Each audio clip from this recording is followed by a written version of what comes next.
Hampir 2 minggu saya tidak sambangi kantor di Bilangan Senayan yang isinya anak-anak ex-banker dan investment banking.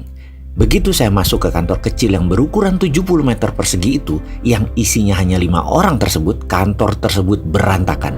Dokumen, arsip berserakan di mana-mana sampai ke lantai-lantai. Saya pun bertanya ke tim di sana, ini apaan?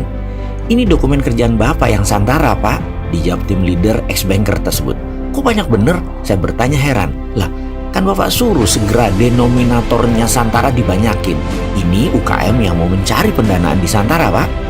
Ini ada sekitar 7.000 peminatnya. 2.200 kita sudah selesai seleksi untuk mengirimkan dokumen lebih lengkap lagi, dan ini 600-an dokumen telah masuk melalui email.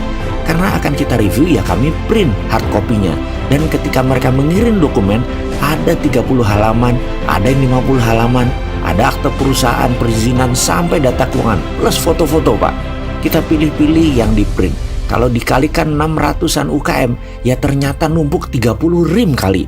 Ini kita pilih yang paling singkat dan paling efisien. Yang lolos seleksi baru 67, Pak. Yang lain masih berantakan. Saya tercenung langsung ketika mendengar komen mereka yang sekaligus keluhan mereka. Otak saya pun berkelana. Kalau sehari masuk 50 UKM, bagaimana bisa dikerjakan mereka berlima? Hanya buat rapiin dokumen saja sudah makan waktu. Belum melakukan due diligence atas kelayakan bisnis UKM-nya tersebut. Bisa habis tenaga mereka. Ada usul, saya bertanya sambil berdiri karena memang tidak ada tempat duduk yang bisa dipakai karena semuanya untuk meletakkan dokumen.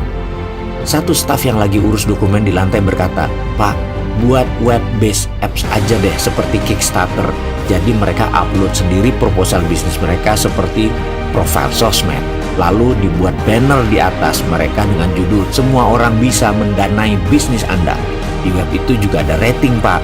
Mereka yang minat ingin invest bisa kasih kode bintang atau kode hati, atau kalau suka mereka kasih jempol. Ini penting untuk kita nanti hanya fokus yang diberi bintang atau ada hatinya saja. Jurinya ya para investor itu sendiri yang kasih komen dan memberi sign. Ini lebih fair, dan pasti ketika listing produk itu pasti ditelan sama investor cepet, Pak. Bagaimana, Pak, usul saya tersebut? Saya pun berusaha mencerna perkataannya.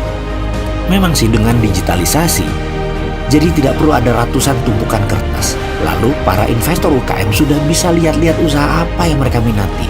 Rating, review, dan rekomendasi pindah ke tangan crowd. Seru juga ini, kata saya dalam hati. Kemudian tanpa pikir panjang, saya menyatakan oke, setuju. Dalam hati kemudian saya komentar, kasihan ya melihat mereka kalau begini. Dengan digitalisasi memang lebih simpel. Tapi kalau dipikir-pikir, memang membantu UKM itu secara totalitas itu ya berat. Kasihan para tim kita ini. Lalu saya keinget bulan lalu ke markas Santara di Jogja. 25 anak setiap hari 18 jam juga merapikan digital sistem Santara. Walah, berat juga yang bangun ekonomi kerakyatan itu ternyata.